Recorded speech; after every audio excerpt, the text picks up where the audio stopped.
नमस्कार दोस्तों। आज हम पढ़ेंगे संसद क्या होती है, जिसको इंग्लिश के अंदर बोलती है पार्लियामेंट। तो अगर आप किसी से पूछोगे ना बच्चों, भाई संसद का मतलब क्या होता है, तो आपको क्या बताएगा? लोकसभा, राज्यसभा और राष्ट्रपति। लोकसभा, राज्यसभा और राष्ट्रपति, इन तीनों को मिलाकर क्या होता है? संसद का निर्माण होता है। बिल्कुल ठीक बात है बच्चों, ठीक है। तो संसद होती है ना, संसद एक्चुअली तीन चीज़ों से मिलकर बनती है। लोकसभा और राज्यसभा, ये दो सदन है, ठीक है, और एक राष्ट्रपति, ठीक है। इन तीनों को मिलकर क्या होती है? संसद का निर्माण होता है। देखो बच्चों, संसद किसने बनाई थी? अंग्रेजों के शासनकाल के अंदर अंग्रेजों के द्वारा वैसे तो संसद का निर्माण हुआ है। दिल्ली के अंदर जो राष्ट्रपति भवन है, सुप्रीम कोर्ट है, पार्लियामेंट है, सारी अंग्रेजों के शासनकाल में ही बनी है, ठीक है। यहाँ पे बट दो व्यक्ति का नाम जरूर आता है बच्चों। जो आर्किटेक्ट कौन है यहाँ पे, इसके बनाने वाले, ठीक है। संसद को बनाने वाले जो दो व्यक्ति है ना, उनका नाम इंपॉर्टेंट है। पहला व्यक्ति का नाम है लुटियंस बच्चों, ठीक है, याद रखना अपने, वेरी वेरी इंपॉर्टेंट वर्ड है लुटियंस। और दूसरा नाम है बच्चों बेकर, ठीक है। लुटियंस एंड बेकर, ये दो व्यक्ति हैं जिन्होंने क्या किया था? संसद का निर्माण कराया था। ये आर्किटेक्ट है, ठीक है, जिन्होंने संसद का निर्माण किया था, लुटियंस एंड बेकर। तो लुटियंस ज़्यादा इंपॉर्टेंट है बच्चों, क्योंकि लुटियंस के द्वारा ही दिल्ली, आपने सुना होगा दिल्ली को लुटियंस दिल्ली कहा जाता है। क्यों? क्योंकि लुटियंस ने ही क्या किया था? पार्लियामेंट का निर्माण भी, राष्ट्रपति भवन का निर्माण भी, सुप्रीम कोर्ट का निर्माण भी, जितनी भी सरकारी संस्था अंग्रेजों के शासनकाल की है, वो सारी के सारे लुटियंस के द्वारा बनी है। सहयोग बेकर का भी है।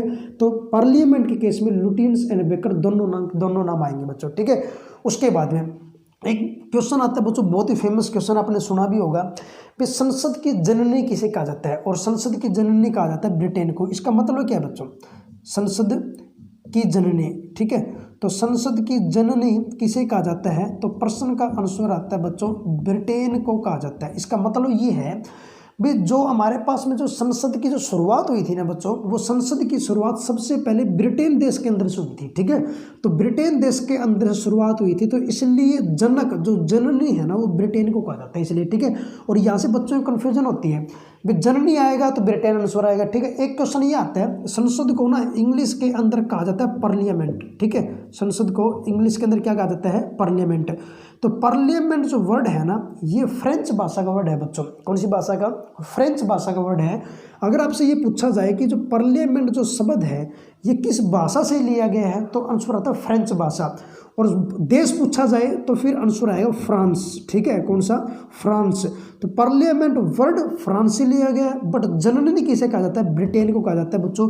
दोनों के दोनों पॉइंट बहुत अच्छे तरीके से समझ के याद करना बच्चों, फ्रांस किस केस में है और ब्रिटेन किस केस में है, ठीक है। उसके बाद संसद का जो उल्लेख है हमारे भारतीय संविधान के अंदर आर्टिकल नंबर 79 के अंदर है कि भारत के अंदर एक पार्लियामेंट होगी, संसद होगी। उसका उल्लेख कहाँ पे? संसद की स्थापना का उल्लेख है आर्टिकल नंबर 79, अनुच्छेद नंबर 79 के अंदर है। उसके अंदर लोकसभा, राज्यसभा और राष्ट्रपति होगा। राज्यसभा का जो उल्लेख है वो हमारे पास में आर्टिकल नंबर 80 के अकॉर्डिंग है बच्चों। राज्यसभा की स्थापना आर्टिकल नंबर 80 के अकॉर्डिंग।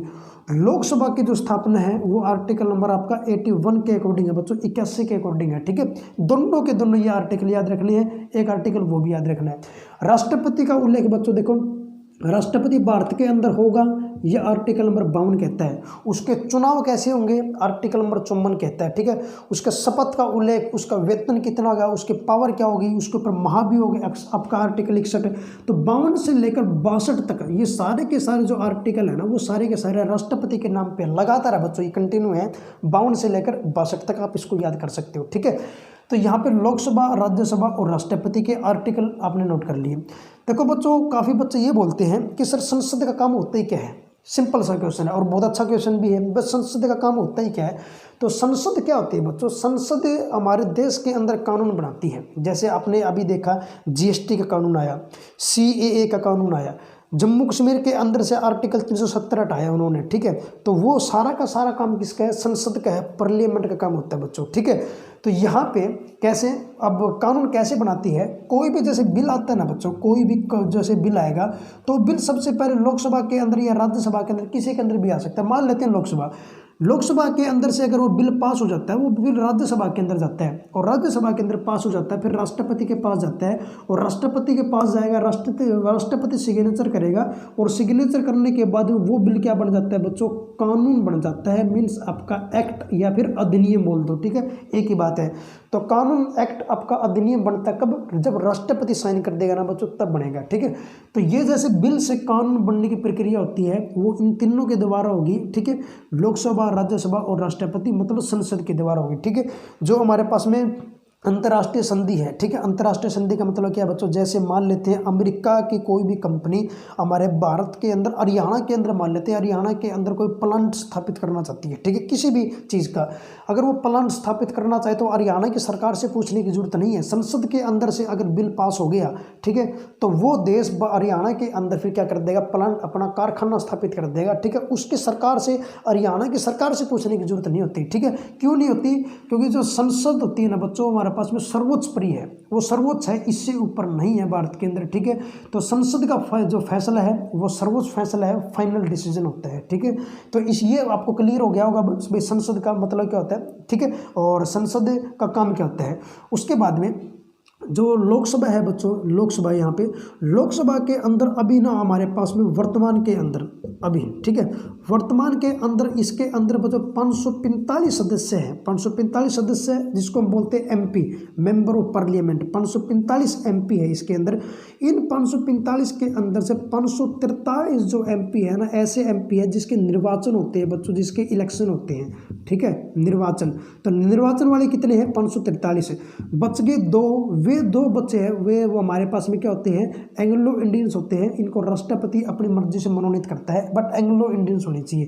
ठीक है, तो 543 प्लस में 2, 545 हो गया। ठीक है, तो अभी एग्जाम के अंदर आगे से पूछा जाए कि वर्तमान में लोकसभा के अंदर सीटें कितनी है, 545 है।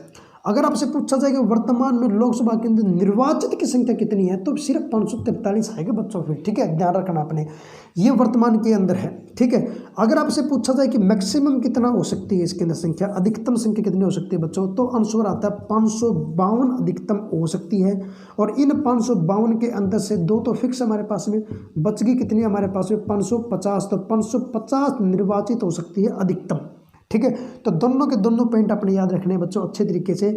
मैक्सिमम पूछा जाए उस केस में आंसर ये है, अगर वर्तमान में पूछा जाए तो उस केस में आंसर क्या है, ये है। बट संविधान के अंदर बच्चों वैसे एक संशोधन कर रखा है, और संशोधन कौन सा है, 86 में संशोधन है बच्चों। ठीक है, 86 में संशोधन, और 86 में संशोधन के अंदर क्या कर रखा है, ये बोल रखा है कि हमारे पास में, सॉरी 86 नहीं बच्चों, 84 है वो। ठीक है, ये कर रखा है कि 2026 तक, ठीक है, 2026 तक जो लोकसभा के अंदर सीटें है ना, इनके अंदर कोई परिवर्तन नहीं होगा, चेंज नहीं होगा। कब तक चेंज नहीं होगा, 2026 तक। ठीक है, तो 2026 तक चेंज नहीं होगा। ये संशोधन कौन सा आपका, ये संशोधन है बच्चों 84वां संशोधन है भारतीय संविधान का। ठीक है, बट ये जो सीटें हैं ना, ये सीटें हमारे पास में किस जनगणना के आधार के ऊपर है, तो आंसर आता है बच्चों, सॉरी आपका 1971। ठीक है, 1971 जो जनगणना है, 1971 की जनगणना के अनुसार ये सीटें आपकी फिक्स की गई है। ठीक है, तो इसके अंदर चेंज नहीं कर सकते हम, कब तक, 2026 तक चेंज नहीं कर सकते। ये संशोधन कौन सा हो गया आपका, 84वें नंबर का संशोधन हो गया। बट ये चीज़ आप राज्यसभा के अंदर देखोगे ना, यहाँ पे राज्यसभा के अंदर वर्तमान सीटें कितनी हैं, यहाँ पे 545, यहाँ पे अभी हमारे पास में बच्चों 245 सीटें हैं राज्यसभा के अंदर।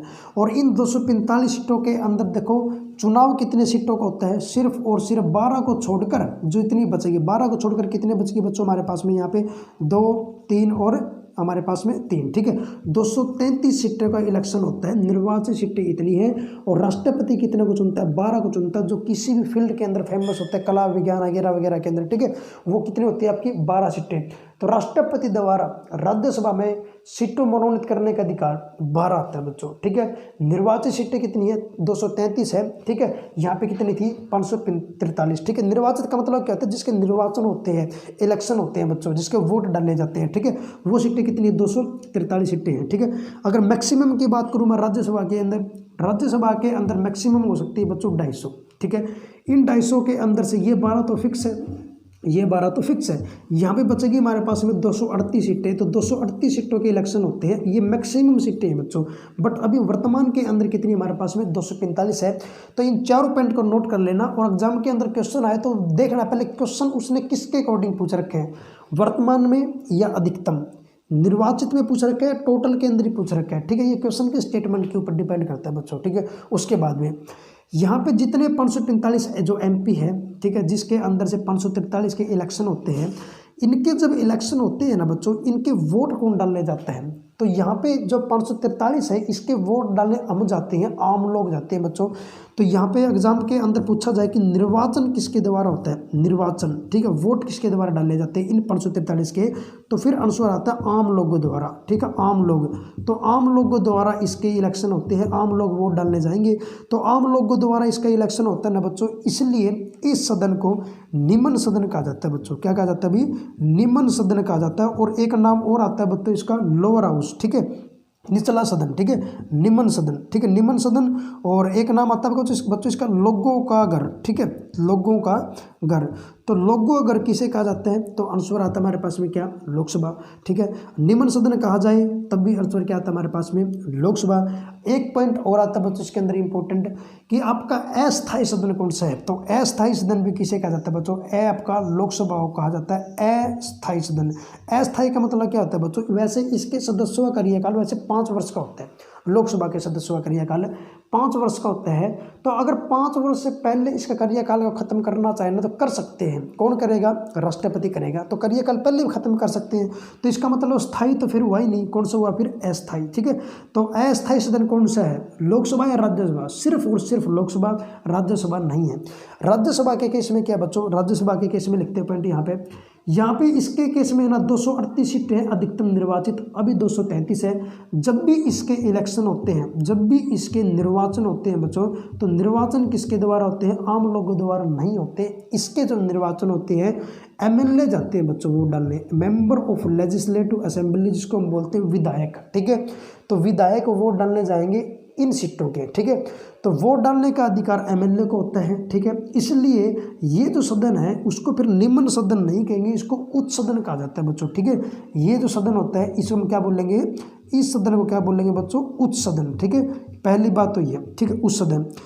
इसके अपोजिट यहाँ पे इसको लोगों का घर कहा जाता था, इसको वहाँ पे लोगों का घर नहीं कहेंगे बच्चों, इसको यहाँ पे बोल लेंगे राज्यों का घर, ठीक है। इसको यहाँ पे हम बोल लेंगे राज्यों का घर, ठीक है। तो राज्यों अगर किसे कहा जाता है उस केस में आंसर आता है बच्चों राज्यसभा, ठीक है। यहाँ पे था हमारे पास में अस्थायी सदन, तो यहाँ पे अस्थायी नहीं आएगा, यहाँ पे आएगा बच्चों स्थायी सदन, ठीक है। ये आपका परमानेंट हाउस है, ठीक है, ये कभी भंग नहीं होता। वैसे इसके सदस्यों का कार्यकाल वैसे तो 6 वर्ष का होता है बच्चों, और 1/3 पोर्शन रेट आपका क्या होता है, का कार्यकाल खत्म होता है आपका, ठीक है। तो यहाँ पे एकदम नहीं जाते वैसे सारे, ठीक है। बट राष्ट्रपति 6 वर्ष से पहले कार्यकाल खत्म करना चाहे तो नहीं कर सकता, राज्यसभा के सदस्यों का, ठीक है। ये बिल्कुल फिक्स होते हैं, ठीक है। ये आपका क्या होता है, एक स्थायी सदन होता है, ये क्या होता है हमारे पास में अस्थायी सदन होता है, ठीक है। तो आपको क्लियर हो गया होगा बेसिक चीज़ें, लोकसभा क्या होती है, राज्यसभा क्या होती है, और हमारे पास में राष्ट्रपति के बारे में हम अलग से पढ़ेंगे, ठीक है। इन तीनों चीज़ों को मिलाकर क्या होगा हमारे पास में संसद का क्या होता है बच्चों, निर्माण होता है, ठीक है। आई होप आपको ये बहुत अच्छे तरीके से क्लियर हो गया होगा वे पार्लियामेंट बोलते किसे हैं, ठीक है। इसके आपके आर्टिकल याद करने हैं, जितने भी मैंने पॉइंट यहाँ पे लिख रखे हैं ना, हर point exam point of view से क्वेश्चन बनता है बच्चों, ठीक है। तो ध्यान से इसको नोट करना और बार बार इस वीडियो को देखो, शेयर करो ज़्यादा से ज़्यादा, ताकि प्रत्येक स्टूडेंट इस वीडियो का क्या लाभ ले सके, ठीक है। तो धन्यवाद, ठीक है, थैंक यू बच्चों।